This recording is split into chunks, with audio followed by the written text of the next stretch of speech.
No programa de hoje, vamos conhecer um projeto de extensão aqui da universidade que tem como objetivo fornecer preparação pré-vestibular para pessoas em situação de vulnerabilidade social.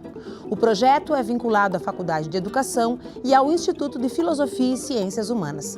Além disso, nós vamos mostrar qual é o perfil de quem estuda hoje nas universidades brasileiras. Ficou curioso? Então fique com a gente, porque o programa está só começando.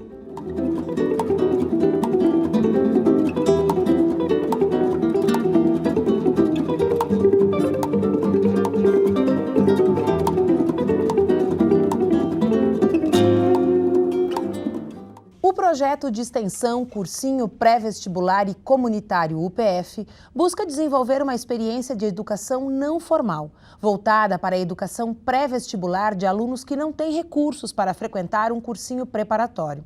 E para conversar sobre esse assunto, eu recebo aqui no estúdio uma das coordenadoras do projeto, a professora doutora da Faculdade de Educação da UPF, Rosimara Schinsani. Mas antes de falar da preparação desses futuros alunos, confere aí uma reportagem produzida pelo Núcleo Experimental de Jornalismo em parceria com a UPF TV. Desde pequenos, somos ensinados que o caminho certo é estudar muito. Ensino fundamental, médio, superior, pós-graduação, ou seja, quanto mais estudo, mais chances de se dar bem na vida. Mas será que isso é regra? Dados do IBGE de 2014 afirmam que pessoas com mais de 14 anos, ou seja, em idade para trabalhar, com ensino fundamental completo, possuem taxa de ocupação de 53%. Com ensino médio completo, 68,5%. E com ensino superior completo, 80%. Os números do IBGE podem ser comprovados na prática. Na Embrapa Trigo de Passo Fundo, por exemplo, a ideia é essa: quanto mais qualificado, mais bem remunerado. A pessoa que tem especialização tem um acréscimo, quem tem mestrado tem outro acréscimo, quem tem doutorado tem outro acréscimo. Além disso, dentro, às vezes, de algumas categorias de assistente técnico, tu pode passar de um nível para outro em função da tua formação. Nós temos dentro da Embrapa, dentro do plano de carreiras, o estímulo a isso. O Panorama da Educação de 2015 mostra que quem possui um diploma de nível superior tem, em média, renda 152% maior que aqueles com um diploma de ensino médio. O Brasil e o Chile são os países que têm essa diferença mais acentuada. Sem dúvida, você receber um currículo de uma pessoa que tem um nível superior ou não, ele já começa fazendo a diferença ali, porque tu já sabe que essa pessoa já vem com essa base um pouco mais consolidada. Hoje, embora você precise de profissionais que sejam generalistas, o especialista também, eu digo, ao longo do período da tua graduação, você vai ter especialidades que você vai ter a oportunidade de estudar, do que só uma formação de ensino médio, que muitas vezes acaba sendo bastante insuficiente, né, em termos de uma base mais consolidada. Atualmente, o primeiro contato de muitos jovens com o mercado de trabalho é por meio de estágios e programas de aprendizagem, que podem ser realizados a partir dos 14 anos de idade. Segundo o executivo do Centro de Integração Empresa-Escola, Adriano Lírio, o estágio é uma possibilidade de experimentar a futura profissão. Logo que um jovem inicia um curso universitário, eu recomendo que faça o quanto antes estágios, para que ele tenha essa possibilidade de conhecer a futura profissão. Quanto mais estágios ele for fazer durante o curso dele, mais preparado ele vai estar para o mercado de trabalho. Sabe qual foi o caminho que o Osvaldo, a Andréia e o Adriano seguiram? Esse mesmo: prática e aperfeiçoamento. Eu sou engenheiro agrônomo, né? Então, para ingressar na Embrapa, na época, era exigido que eu tivesse pelo menos um mestrado. Quando eu entrei na Embrapa, me disseram assim, quem determina o limite dentro da Embrapa é você mesmo. Então, eu procurei fazer toda a formação que foi possível. A graduação me proporcionou oportunidades de estagiar em várias áreas, e eu consegui em uma delas me identificar. Então acho que a graduação te permite isso, sabe? Te permite tu te experimentar, tu acertar, errar e te preparar para depois você sair para o mercado lá fora. Na minha carreira foi um diferencial muito grande, porque eu comecei no CIE como estagiário há 27 anos atrás. Na época eu cursava faculdade de administração, aí fiquei um ano como estagiário e depois consegui a efetivação onde estou até hoje.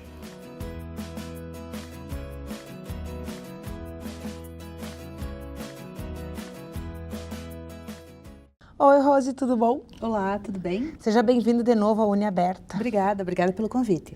A gente fica muito feliz de ter feito esse programa sobre o cursinho lá no final do ano passado, início desse ano, né? E agora poder voltar para falar do cursinho já funcionando. Quais são as grandes novidades de lá para cá, Rose? Então, nós tínhamos uma expectativa e ela foi superada grandemente. Nós abrimos um processo seletivo para alunos frequentarem o nosso cursinho. Tivemos vários candidatos, mais de 100 candidatos. Para quantas vagas? 30 vagas.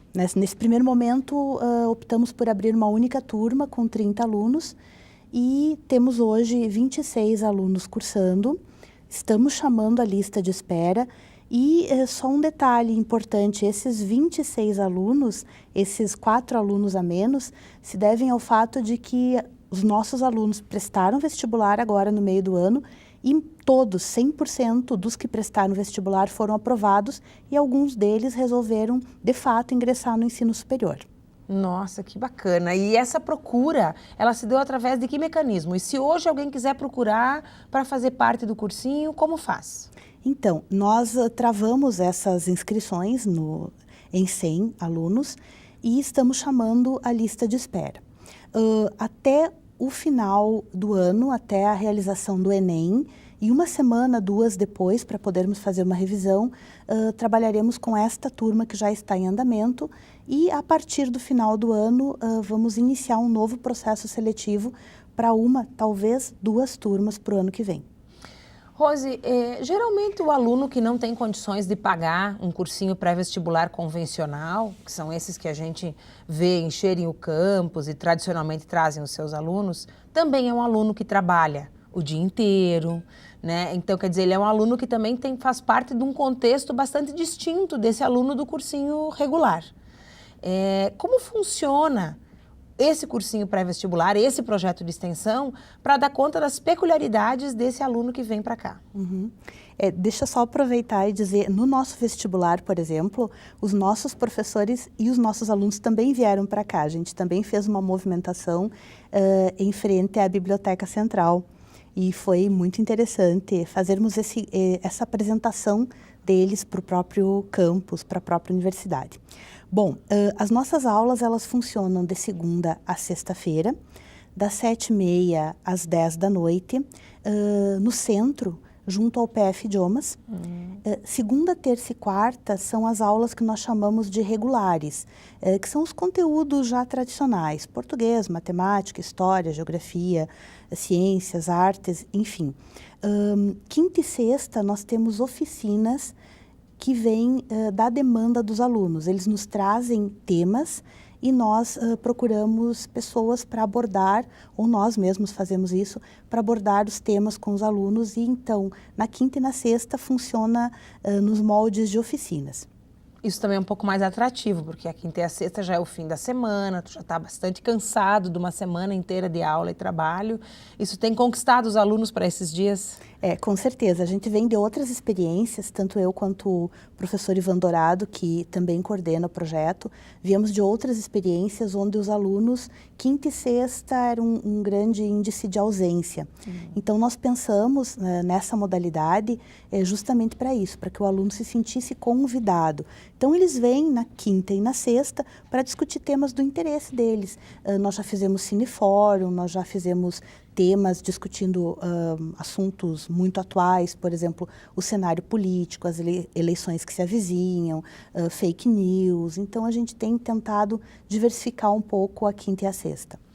Rose, quando a gente pensa em cursinho, a gente pensa naquele conjunto de estratégias convencionais, às vezes até para fixar algum determinado conteúdo, né, muito pontualmente marcado por a forma como as próprias universidades apresentam esses conteúdos nos vestibulares, né? Mas a gente percebe pela tua fala que a característica desse cursinho não é exatamente essa. Então, no que essas estratégias mudam em relação ao que se teria regularmente num cursinho?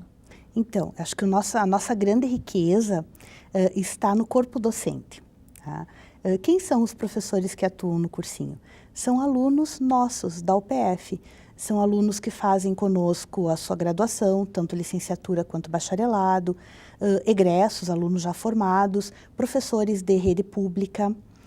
E eles estão conosco por puro entusiasmo e paixão pelo projeto. Então, isso acaba fazendo com que a didática e as metodologias adotadas em sala de aula sejam muito próximas do cotidiano do aluno, do dia a dia do aluno, num processo que vai se retroalimentando. Na medida que eles formam este aluno, que eles estão nesse movimento de preparação para esse aluno poder prestar o vestibular, eles, professores, também estão se formando, eles também estão conquistando cidadania, conquistando identidade, fazendo um trabalho que vai formando a ambos os grupos. Eu acho que a riqueza do projeto ela está aí, nos professores. Rose, quando a gente pensa no vestibular, a gente pensa também assim em determinadas áreas, em determinados cursos, né? Então, tu tem lá medicina, odontologia, que tradicionalmente são os cursos que têm a arquitetura e urbanismo, quer dizer, é sazonal, né? De tempos em tempos essa disputa por vagas, ela vai variando, né? Vocês conseguiram traçar entre esses 26 alunos quais os desejos deles para uma futura graduação, em que áreas eles gostariam de se graduar e se de alguma forma essas áreas refletem o próprio cotidiano desses alunos? Com certeza. Olha só que interessante. A maioria dos nossos alunos está em busca de uma licenciatura. Letras, história, pedagogia, eles buscam uma licenciatura. Mas também eles têm muita identidade com a área do direito, da administração e das ciências da computação. Basicamente, licenciaturas e essas áreas referidas são as mais procuradas pelos nossos alunos. E vocês conseguiram traçar se o perfil desses 30 alunos, ele se aproxima daquilo que vocês imaginavam inicialmente? Que novidades esse perfil trouxe? No processo seletivo, já constava na própria ficha alguns critérios que foram discutidos entre nós, entre o professor Ivan e eu, com os professores que se engajaram no projeto, que são todos voluntários, um perfil determinado. Então, por exemplo, nós tínhamos como prioridade alunos em situação de risco e vulnerabilidade social, tínhamos como prioridade atendidos por movimentos comunitários e populares, alunos egressos de escola pública. Então, dos 100 alunos que inicialmente se inscreveram, o próprio processo seletivo, ele fez esse desenho deste perfil efetivamente popular. Então, nós conseguimos nos aproximar bastante do objetivo primeiro do projeto e do perfil daquele aluno que efetivamente nós queríamos atender, que é o aluno de camadas populares. Uhum. Bom, nós vamos fazer um rápido intervalo, mas nós já voltamos. Nos espere.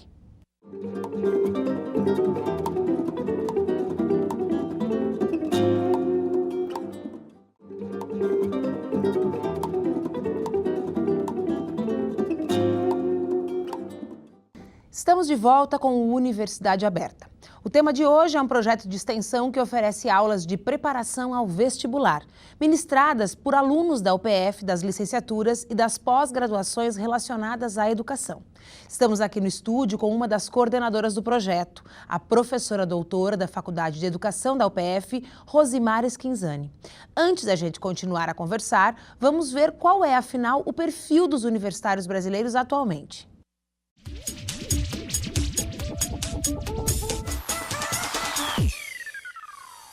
Você sabia que apenas 18 em cada 100 jovens entre 18 e 24 anos estão no ensino superior?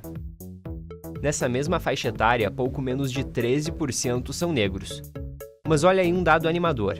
20% dos estudantes ingressaram no ensino superior por sua raça, renda ou por ter estudado em escola pública. E mais de 35% são beneficiados pelo ProUni ou FIES. Mais de metade dos acadêmicos moram com os pais ou responsáveis e não trabalham. Mesmo assim, as horas de estudo fora da sala de aula são baixas, apenas 3 por semana. E outra, quase 3% dos estudantes apenas assistem às aulas. Professora, falando um pouco desse perfil universitário, né, nós vimos que 10 alunos prestaram vestibular do cursinho, 10 alunos passaram, mas só 4 resolveram efetivar a sua matrícula. O que a gente deve a esses outros 6? Por que esses outros 6, quais são as razões que eles apontam por não terem se matriculado, apesar de terem passado no vestibular? Basicamente questões econômicas. O relato deles é a dificuldade neste momento de arcar com os custos da mensalidade, tudo que envolve o estar no ambiente universitário, deslocamento, alimentação, livros, enfim, questões econômicas. Esses alunos são todos de Passo Fundo? Temos de Passo Fundo e também temos alguns da região, mas a esmagadora maioria é de Passo Fundo. Porque região também, né? O transporte intermunicipal é algo que onera bastante o aluno, né? Exatamente. Inclusive na própria cidade, muitos dos nossos alunos têm dificuldade de transporte urbano. Então, nós temos relatos de alunos que têm dificuldade até mesmo para chegar até o cursinho. É uma realidade efetivamente popular, assim. E esses 20 alunos que sequer fizeram o vestibular, que razões eles apontaram para, nesse momento, não tentar a prova? Muitos deles colocam que eles estavam ainda um pouco ansiosos para prestar o vestibular. Eles achavam que podiam se preparar um pouco melhor para chegar até o vestibular, talvez no final do ano, possivelmente no final do ano, melhor preparados. Todos têm o ensino médio concluído? Sim. Uhum. Todos têm. E a média de idade dessa turma do cursinho? Varia muito. Nós temos desde aquele aluno com 18 anos até aquele senhor e senhora já na faixa dos 40 anos. Tu fizeste um comentário, enquanto a gente estava no intervalo, sobre a relação entre os conteúdos trabalhados e os conteúdos das provas. Que percepção esses alunos colheram nesse momento? Então, dos alunos que prestaram vestibular, o relato deles é que praticamente todo o conteúdo que eles tiveram no cursinho até então foi o conteúdo que caiu no vestibular. Então, o retorno deles é muito positivo. Eles associam o que eles estão aprendendo no cursinho com aquilo que efetivamente o vestibular cobra. Os conteúdos, enfim. Considerando que é um projeto de extensão, Rose, onde existem alunos de graduação dando aulas, né? Como é que acontece o processo de preparação e planejamento de todas essas atividades sob a supervisão dos coordenadores? Como todo projeto de extensão funciona, mas nesse caso é bastante puxado, porque é diariamente, né? Certo. Como isso funciona? Então, essa é a parte que eu considero mais interessante do cursinho. Por termos apenas alunos voluntários, o que acontece? Nós dependemos deles estarem engajados e acreditarem no projeto. E nós tivemos, vou colocar sorte, mas eu acredito que tenha um outro adjetivo talvez mais apropriado, de contarmos com professores voluntários que são extremamente apaixonados pelo projeto do cursinho. Para você ter uma ideia, a formação dos professores voluntários e o planejamento ocorre nos sábados, de manhã e de tarde. Então, voluntariamente, é aquele aluno que estuda a semana toda, que trabalha a semana toda, de noite vai lá, eles têm um esquema de autogestão, eles mesmos indicam quem vai, em qual dia, em qual turno, eles mesmos fazem os seus horários, com pouca interferência minha e do Ivan, aliás, praticamente nenhuma. Eles têm um núcleo de gestão muito eficiente e eles estão totalmente disponíveis para abrir mão dos seus finais de semana, né? Porque, olha, sábado de manhã e sábado à tarde estarem lá na preparação, no planejamento, no estudo.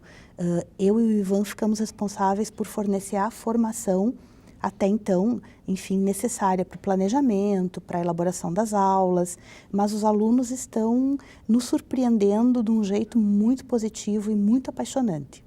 Depois dessa turma piloto, né, que é uma primeira turma, vocês até me disseram agora há pouco que foi comedido, decidimos abrir uma turma só, quem sabe abrimos 2, né?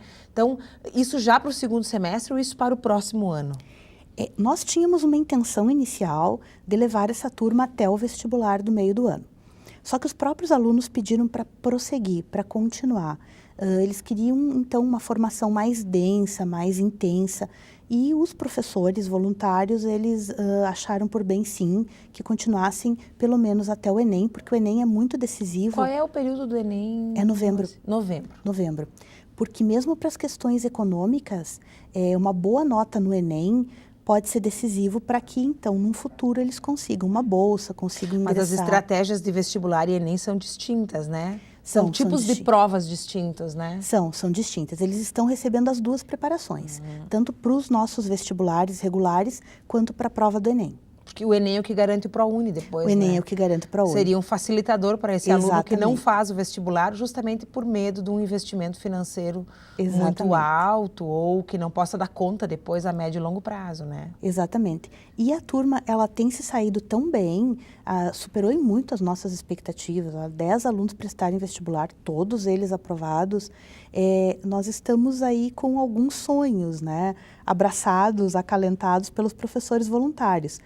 Um desses sonhos é, talvez, para o ano que vem, abrir 2 turmas, de uma preparação de março até novembro, de março até o Enem. Vamos ver ainda como isso vai ocorrer. Rose, tu falou agora um pouquinho assim, eles estão querendo uma formação mais densa, né? Isso transcende um pouco o próprio papel do cursinho, né? Exatamente. As próprias temáticas que eles solicitam, por exemplo, uma das próximas oficinas será sobre Constituição. Então, não necessariamente é um tema que caia no vestibular ou mesmo no Enem, mas é um tema que para a cidadania, para eles pareceu interessante, pareceu pertinente. E eles estão muito envolvidos nisso. Então, essa formação mais densa é uma formação que vai muito além daquilo que a gente considera o currículo ou os conteúdos que caem no vestibular ou no Enem. Existe algum tipo de certificação que esses alunos vão receber após esse período de cursinho ou não? Isso quer dizer, vai o aluno, quer dizer, tem controle de frequência, como é que essa questão mais burocrática, né, funciona para o aluno? Então, nós temos, inclusive... eu te pergunto isso porque é gratuito, né? Eles ficam pensando, não é gratuito, então eu vou quando eu quero, né? Eu não vou receber nada depois, quer dizer, vai da minha única e exclusiva vontade de estar ali. Nós temos uma certificação garantida para os professores voluntários. Para o aluno é um pouco interessante abordar isso, porque na verdade, como é um processo de educação não formal, nós não temos necessariamente uma certificação, porque não é um ensino médio, não é o preparatório, enfim. Mas o aluno, mesmo sendo gratuito, ele tem participado, nós temos controle, lista de chamada e tudo, e a frequência dos alunos tem sido muito interessante, assim. Raramente eles faltam. E há um processo todo de apoio a esse aluno. Por exemplo, nós temos, além dos professores voluntários, nós temos 4 psicólogas que voluntariamente fazem o trabalho de apoio a este aluno. Então, é aquela conversa mais próxima, aquele trabalho de trazer o aluno, de investigar, de ver o que ele está precisando. É um apoio, efetivamente, para esse pedagógico, como a gente faz com os nossos alunos na graduação ou no ensino médio mesmo. Né? Exatamente. Não solta o aluno, simplesmente vem aqui, vai ver a aula e vai embora. Né? Exatamente. E é tão interessante, Bibiana, porque os nossos professores voluntários, por exemplo, eles conhecem todos os alunos na palma da mão. Você conversa com eles. Eu tenho uma professora voluntária que é fenomenal. Quando ela fala sobre os alunos, ela chora. Ela se emociona tanto de vivenciar aquela realidade, de conhecer aqueles alunos, que ela chora. Eu acho isso tão marcante. E esses professores voluntários, eles têm o controle muito próximo, a participação muito próxima com esses alunos. Isso difere muito até de uma lógica de um cursinho de formação em massa para fazer vestibular, né? Isso que se constrói uma relação integral com esse aluno, né? Isso transcende a lógica do cursinho mesmo. Exatamente. Você chega lá, por exemplo, aliás, fica o convite para ti, para todos que estão nos assistindo, tu chega lá para visitá-los, tem café, tem bolachinha, tem leite, tem salgadinho, tudo dos professores voluntários, tudo entre eles. Eles se organizam e tornam aquele ambiente acolhedor. Muito obrigada, Rose, pela tua presença, pelo teu relato e longa vida a esse projeto. Amém. Bom, agora confira os depoimentos de alunos que participaram do primeiro semestre do cursinho e, o melhor, foram aprovados no vestibular da UPF. Eu encontrei o cursinho na internet, pesquisando sobre cursos pré-vestibular. No primeiro momento eu até me assustei, pois os valores dos cursos são um valor alto, não havia condições nem financeiras nem de tempo para poder começar um curso, uma graduação. Tive a sorte de encontrar o curso pré-vestibular na data que estava aberta as vagas, estava abertas as inscrições. E começando o curso, acho que o que mais me expandiu os horizontes foi as instruções, os nortes que os professores do curso deram. A decisão de escolher letras foi principalmente a parte da comunicação, eu acho que pode acrescentar muito, já que eu tenho a língua solta. Quero conhecer literatura regional, quero conhecer literatura nacional e, por que não, depois levar a literatura nacional para o internacional e aprender lá também. Escolhi letras em inglês, que eu acredito que seja uma porta aberta, tanto para mim levar o português, tanto para mim levar o inglês a um outro país de um outro idioma. Está sendo uma experiência muito bacana, muito legal. E trabalhar com pessoas, para mim, está me engrandecendo cada vez mais, até de repente me levando até para o lado mais da psicologia do que propriamente da história, porque eu fico em contato na coordenação pedagógica com eles, eu oriento os alunos, encaminho os alunos, converso com eles, tento resolver os perrengues, então começou com o currículo e agora vai ser experiência de vida. E eles são muito participativos, eles leem, eles pesquisam, eles trazem conteúdo, eles buscam conteúdo, a leitura, e isso engrandece cada vez mais as aulas. Você pode assistir às nossas reportagens no site nextjor.com.br e nossos programas estão na íntegra disponíveis no canal do YouTube. Estaremos de volta na semana que vem com outro projeto ou pesquisa aqui da UPF. Eu espero você. Até lá!